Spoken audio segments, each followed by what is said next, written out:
Alright, what's going on? You got anybody in here? This is nothing, hopefully I can hear my... Turn that down, because I know it's... There we go. This is not official or nothing, I'm just testing out my software, testing out audio, my new mixer, all that stuff, make sure the sound levels are right. So when I do the actual real show, everything goes smoothly, hopefully.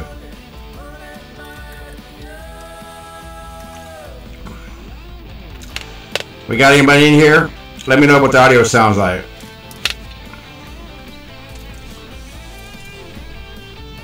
I know it sounds good in my ears, my headphones.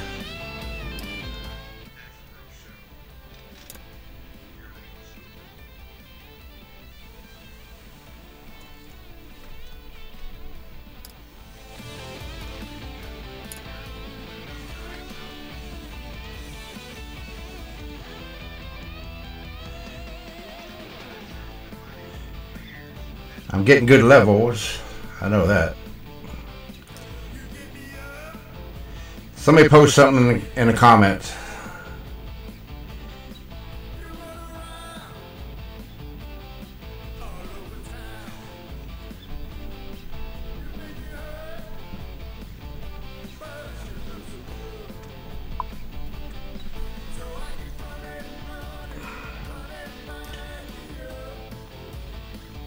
Ha, I posted that. Okay, let's see what my desk cam.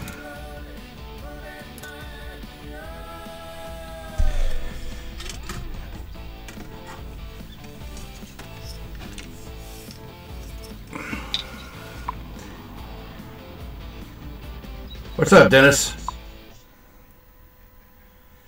Levels sound good. Almost too high. Okay, which part? My audio, my voice, or the music, or both? See, this is my setup.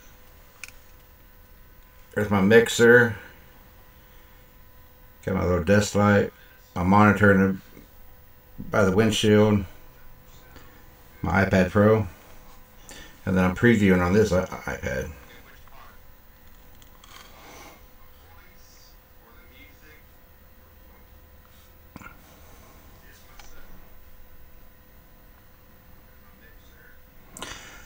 I'm doing good, Dennis. How are you doing? I'm here at the house, in my truck, sitting in the driveway. Okay, the voice is too high. Okay. Let's see if we can't. How's that?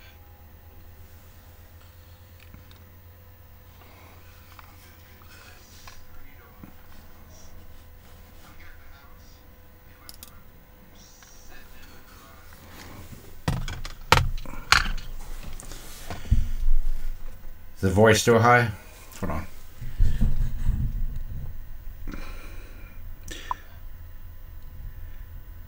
Just chilling. Okay. Voice kinda... Hey, what's up, Tony? Voice kinda echoes. Yeah, it's echoing my headset, but I don't...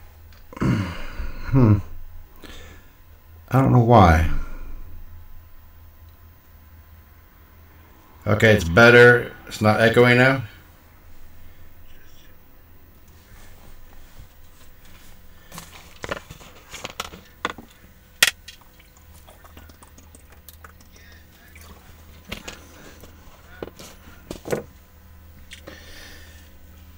Now I'm using a USB mic, and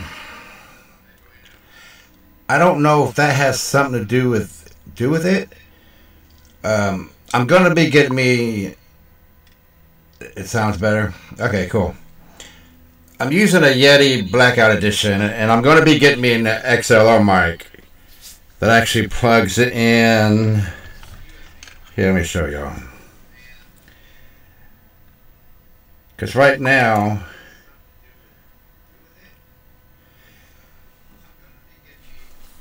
Right now my mic's plugged in down there. I got a USB hub. I'm going to be getting an XL mic that plugs right into here directly into the mixer. And I think that will take care of it. I hope.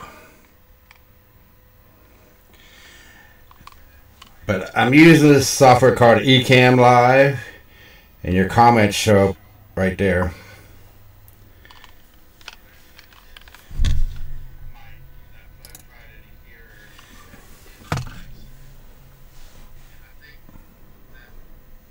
Okay.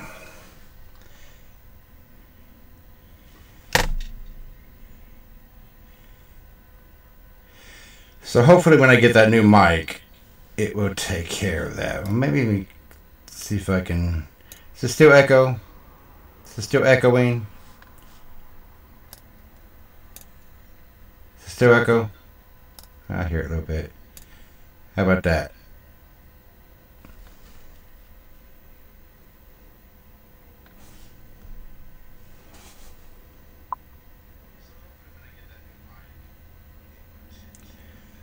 What brand of truck you sitting? I got a 2013 Peterbilt 587.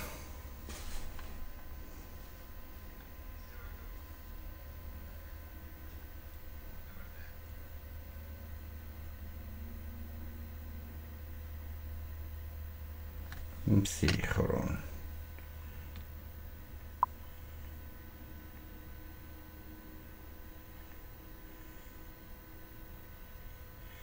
Doing good here. Voice is better when you speak softer. Maybe level is high. How about that?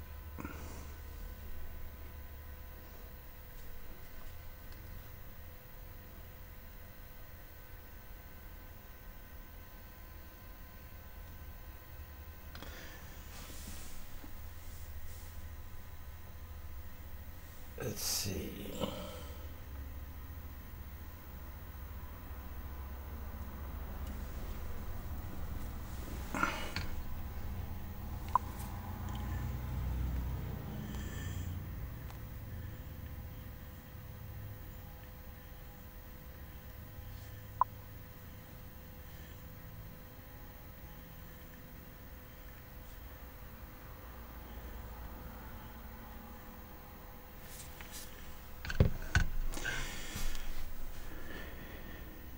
Peterbilt.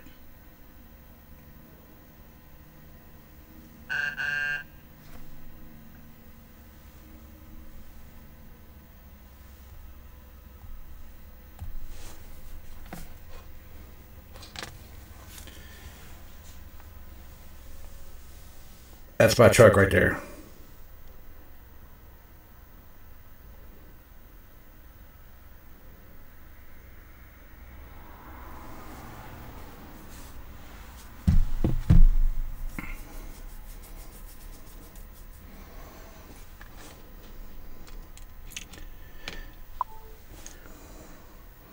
$587.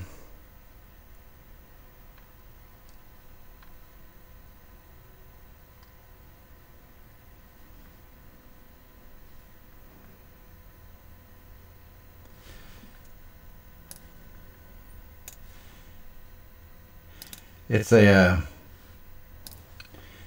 2013 model. Paid off. It's all mine.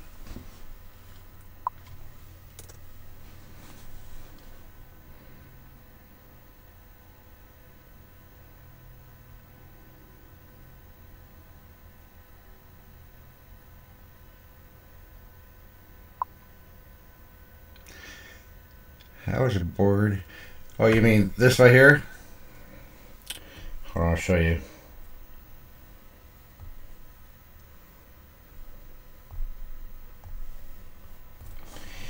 See if I can find it.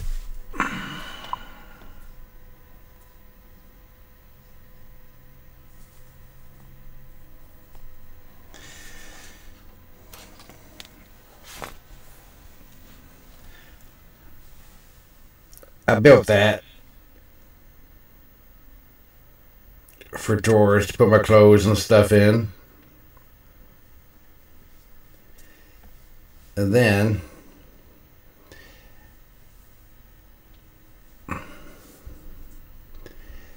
this right here, my table extends outward. I can take it off and store it away when I'm driving. But those things are mounted on that piece of wood right there.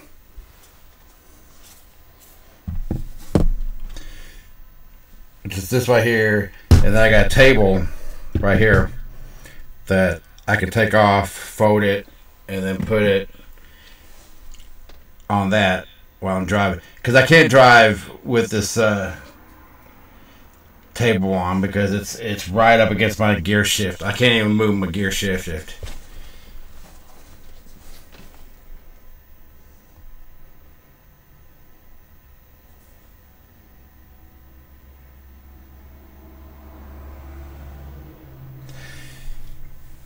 I don't know if he's here. Let me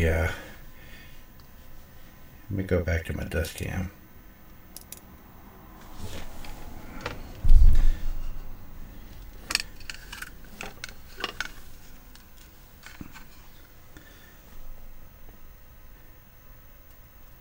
That's where I get all my power from.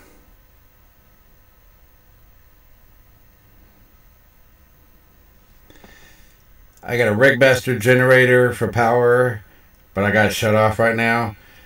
But I got a 3500 watt inverter for my power.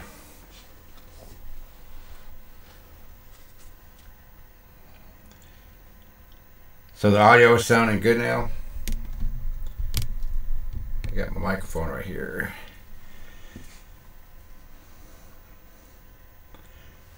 So we got Dennis, Tony,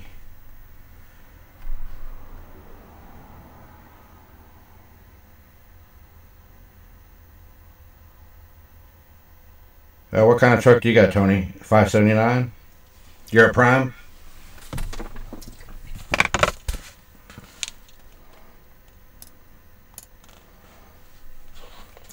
Yeah, I would say it looks good. It's functional.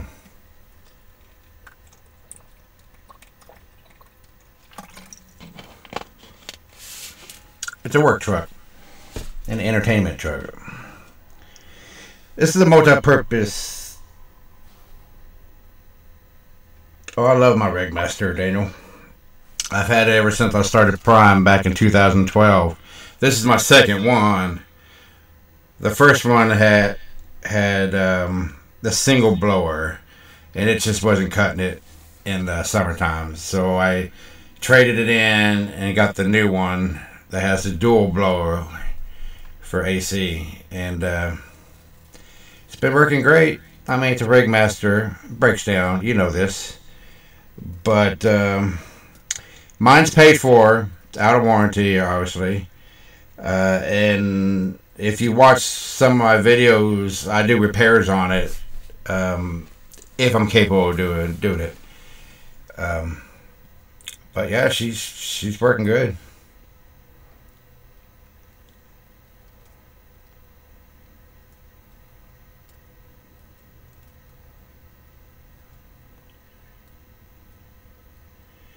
Oh, you got a Freightliner, Tony? I'm sorry.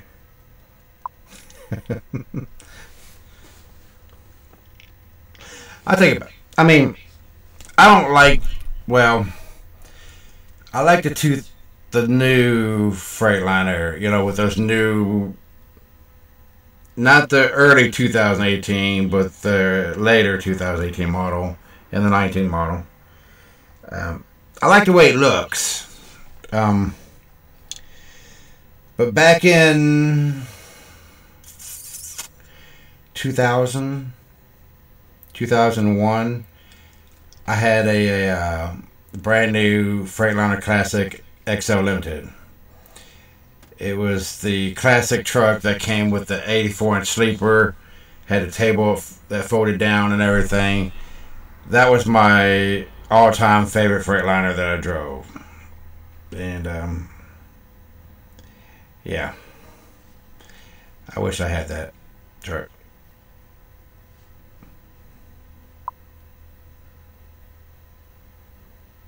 Oh, 2016. Paid for yet? You with Prime, Tony?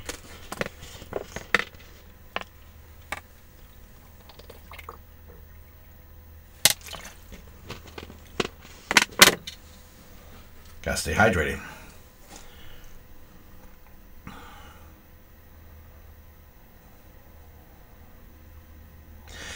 Yes, it's a tool.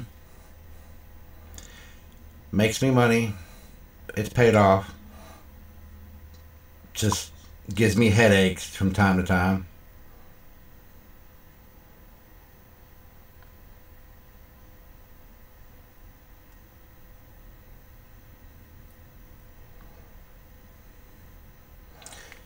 Ah, talking about the side fan, Daniel, on your Rigmaster.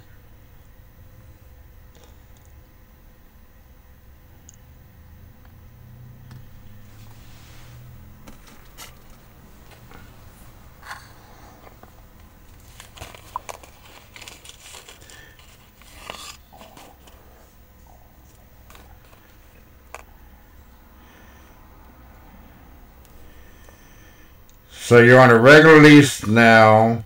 You're fixing to turn it into an ace lease, and you're gonna have it paid off in 9 months.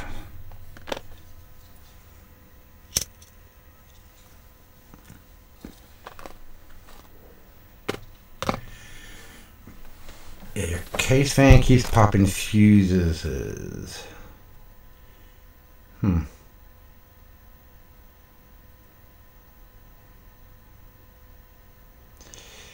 You talking about that 30 amp fuse on the inside, but back there, what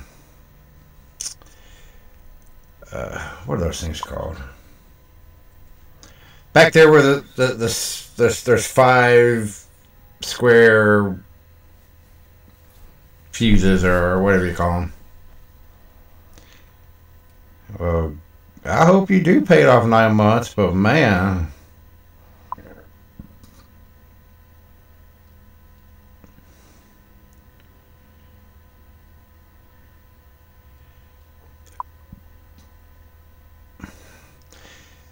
Then yeah, you got a short somewhere. If it's blowing that 30 amp fuse, you got a short.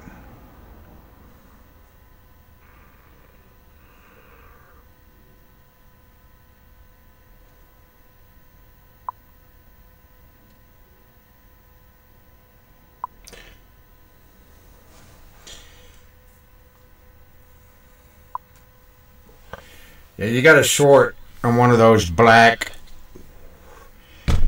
I'm drawing a blank, man. What are those things called? You know what I'm talking about? Those black fuse looking things that got the prongs on the bottom. You take them out. You got a short in one of those which controls the fan, and I can't think of which one it is.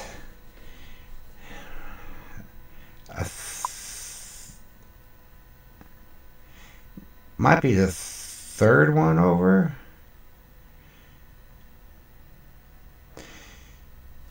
If you're with Prime, call Jerry in the APU install shop. He's the Rigmaster guru.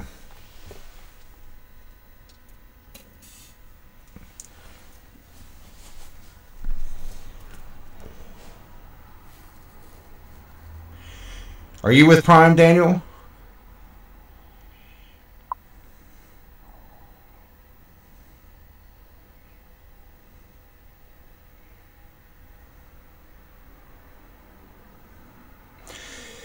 Yeah, the wiring that came with Rigmasters, they suck. I've replaced a lot of the wiring. Anytime that I have problems on mine, especially the connectors they use those cheap ass connectors. They're junk. So I replace them with the good ones. Anytime that I have a problem with wiring, I'll go ahead and put the good stuff in it. Oh, you're an independent? Your own authority? Okay. If a lot of people don't know this. If you're in Florida, down there at Wildwood, the 75 Chrome Shop service department sells and services Rigmaster. I've gotten a few parts from them to fix mine. They don't have parts for Tripax, but they do have Rigmaster parts.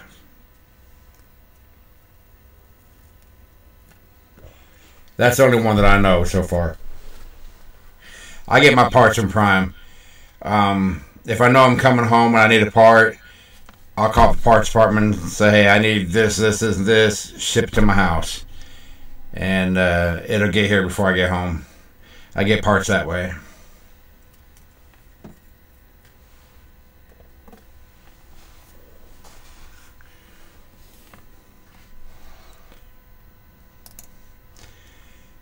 Can you guys see that number up on the top right hand corner?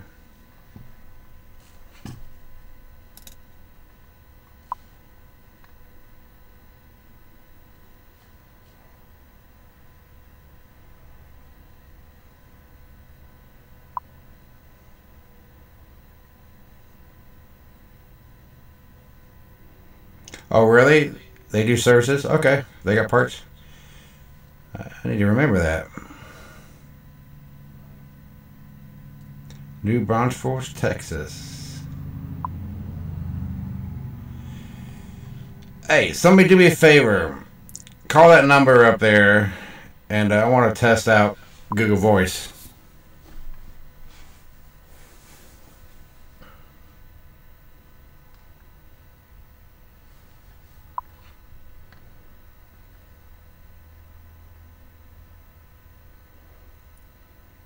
Yes, they will ship to the house, and you still get the pricing. You got to pay for the shipping, of course. They're taking out your settlement.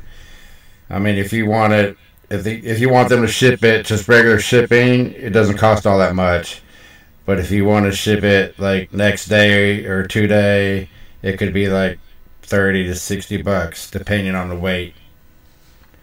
So.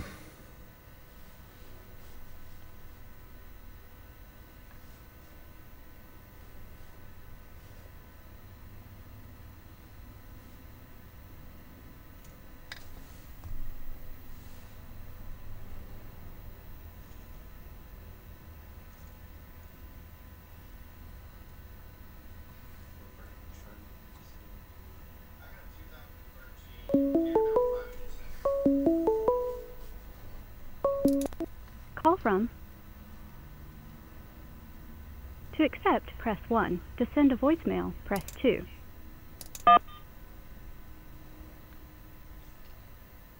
Hello. Hey, Mike, you there? Is it work? Hey, what's going on? All right, this is Tony. Hey, what's up, Tony? How am I sounding? You sound fantastic on the phone. On the feed, it sounds a little high. Okay. But I think once you replay it, you can kind of, your settings. Right. And you can adjust it.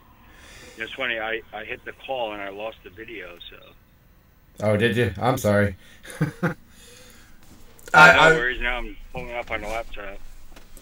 Yeah, I was trying to set it up today to take phone calls through my phone because I got this mixer specifically to do that, but I couldn't get it to work. I could hear, I had Shadow Wolf call me and test it out, and I could hear him, but he couldn't hear me. And there was, no matter what I did, he couldn't hear me. So I said, screw it. Let me try Google Voice. And obviously it's working. So. Right. Yeah, I hear you fine. I don't know if it's coming through. Is it supposed to be feeding into the live feed? It should be. Hey, Daniel, can you hear Tony? Can you hear us two talking?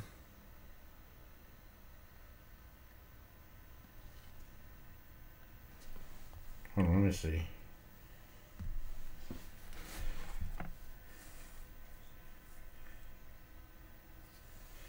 Hold on. I don't know if it's coming through. Is it supposed to be feeding into the live feed? It should be. Hey, Daniel, can you hear Tony? Yeah, I got us playing Um, Yeah, I just heard that there. So yeah, cool. Says, yep, you both sound clear. So you're with Prime, Tony, right? yes, sir. Yeah. Okay. How long you been at Prime? It's just over 2 years. January 2017, I started. Oh, really? Yeah. I've been here since 2012. Paid my truck off 3 years ago. Nice. Yeah. No, I've watched your videos. I like your maintenance stuff. Yeah, you have to do that when your truck's out of warranty, paid for. Yeah, you tend to save money by doing your own repairs, as much as possible. Sure, I hear you. I've always been my own backyard mechanic, so I usually do my own maintenance anyway. Now I'm conflicting with myself on doing maintenance and then finding out it was covered under warranty. Well, my opinion on that, and just bear with me on this. Sometimes it's cheaper to do your own repairs if it's under warranty. And the reason for that, you drive a Freightliner, right? Yeah, no, and I agree with you because I don't want the downtime waiting in the shop time if I Exactly. take care of it, and it may cost me another $100, but I could have made a lot more than that. Exactly. If I'm still rolling. Exactly. Say it's a freaking sensor. Sensors.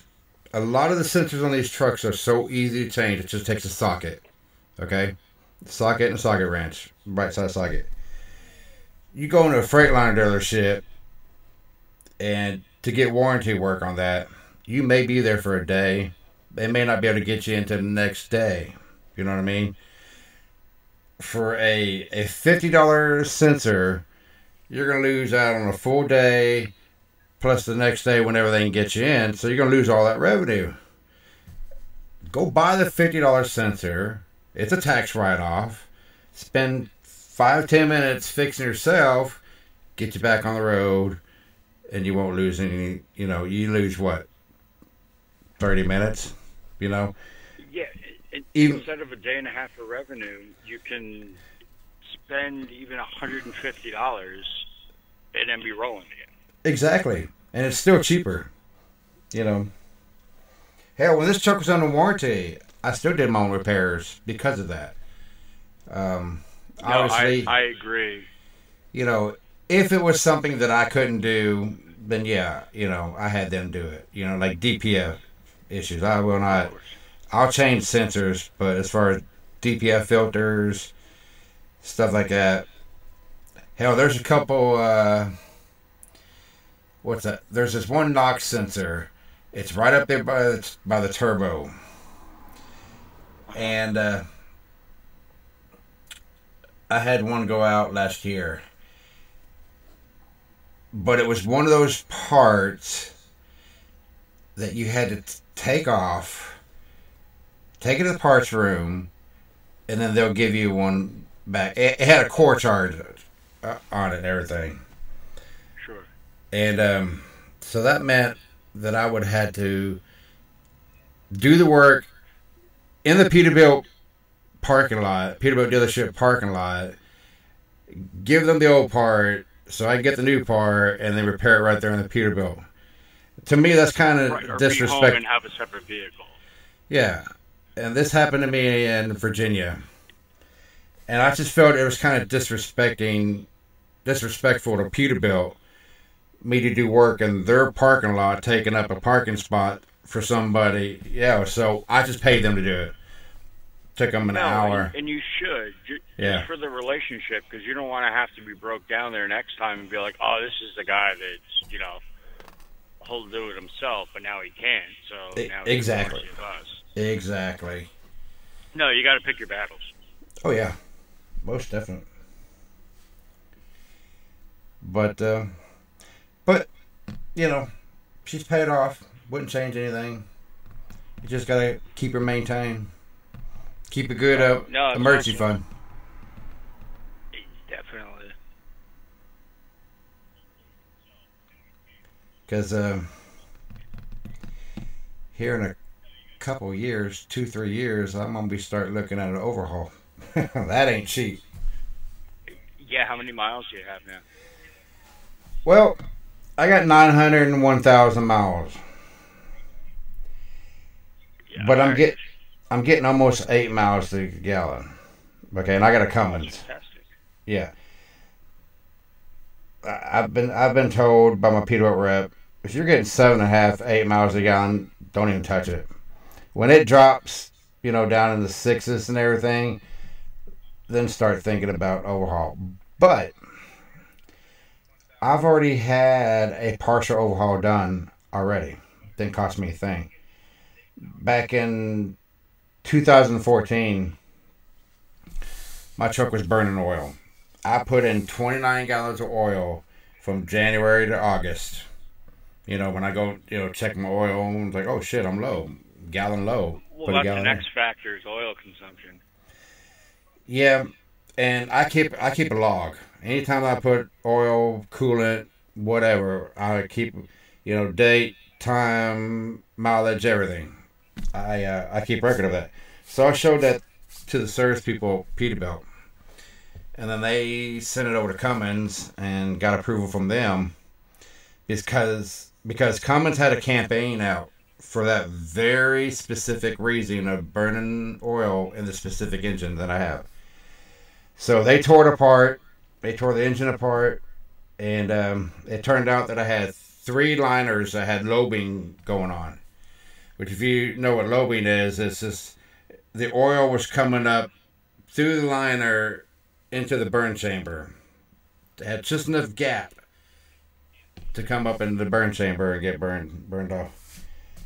So I got new liners, I got new pistons, I got new rings, seals, whole upper part at 300,000 miles.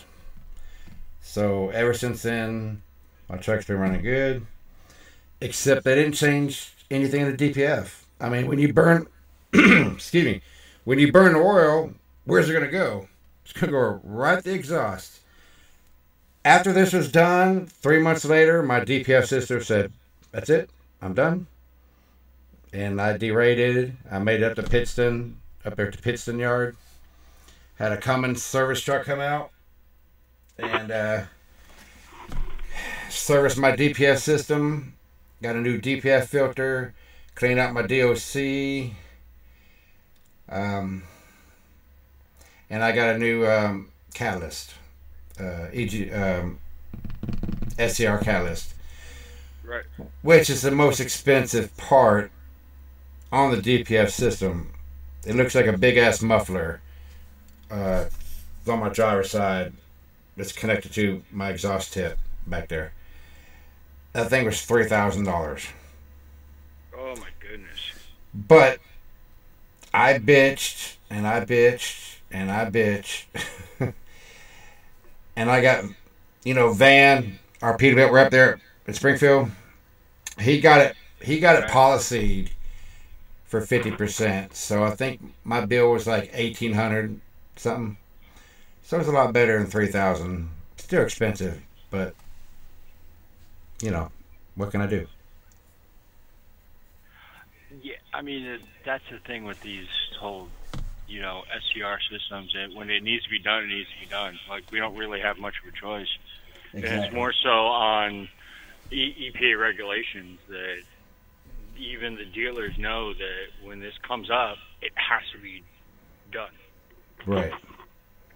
Good night, Daniel. It's adhering to federal EPA regulations, so we can't let it go. And the trucks themselves, they'll derate. They'll just shut down and just say, no, you can't ignore this issue. We're going to derate the engine and we're going to force you to take care of it. Exactly.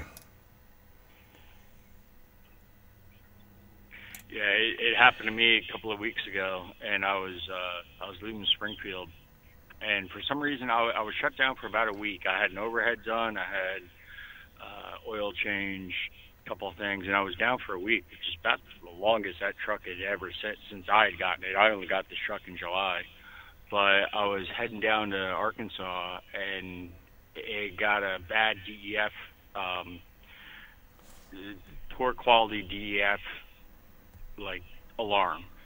And I'd gone 40 miles to get to Flying J to put fresh DEF in there. And apparently, after I'd gone over 30 miles without addressing the issue, it derated. And it was only the first stage where I was capped out at 55 miles an hour. But I finished my delivery. I went, I don't know, 200 miles to finish my delivery and made it. But then I had to have a forced regen done, which you can't do as an end user. It has to be done with a dealer. It cost me, $350 something to get to a dealer to have it done when I knew what needed to be done, but I couldn't do it. So what was causing it to derate? The sensor of bad DEF fluid. Oh. And I didn't address it. So once you go, apparently, if you go 30 miles without addressing it, it just automatically goes into a derate, and it's like a stage 1 derate. And basically, the engine says, you're ignoring the problem, so we're going to derate you to force you to address the issue. And all I need to do was do a regen. But because the DPF system didn't want a regen, I couldn't force the regen. And I had to go to a dealer that had a computer that can plug into it to do a forced regen. You got a PACCAR engine, don't you? No, it's a Detroit. It's a DD15. But unless the DPF light is on, you can't do a regen.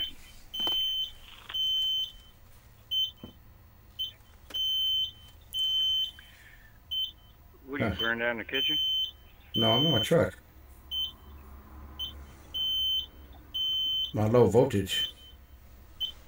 Oh, yeah, you got a lot of juice pulling. You may want to start that engine or the APU.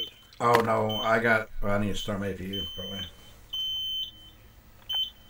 Oh, no, I got the cover off. I'm fixing to end this anyway. I have a Cummins, and I have a netbook, and it's got the Cummins Insight software. And then also, I have the data link, so I can connect to my ECM. So I can actually do a park regen, like they do at the dealership. Anytime they work on a DPF system, they pull your truck outside and they do a park regen with the laptop. Yeah, that's exactly what I had done. I can do that with mine. Oh, how do you get that for Detroit? Like, I'll spend money for it. I have no idea. I got a Cummins. I gotta figure it out. Yeah. So the phone system works. I'm playing it on the iPad, and it sounds good. It actually sounds better on the iPad than it does Bluetoothing through the stereo on the truck. All right, man. It was good talking. I'm gonna go ahead and shut this. See, I ain't gotta worry about my truck not starting because I got a Maxwell engine start module. Yeah, I saw that install as well. Yeah, this is just pulling power from my other 3 batteries. So exactly. All right, man. Well, I appreciate you helping me. The phone system works. I appreciate you helping me testing it out. Like I said, this was not official. This is just me testing my new stuff out. So. Yeah, definitely. We get a sound check down, and then, like I said, once you replay this, you'll see what the levels are like, and you can make adjustments as you want. But it works, and cool. Like, I look forward to what you have coming forward. Well, thank you much. Me too. All right, man. All right. Talk to you later. Thank you. Bye-bye. All right. All right, guys. So I'm going to go ahead and end my stream here. So I appreciate you guys helping me out. So I'll see y'all later. Oh.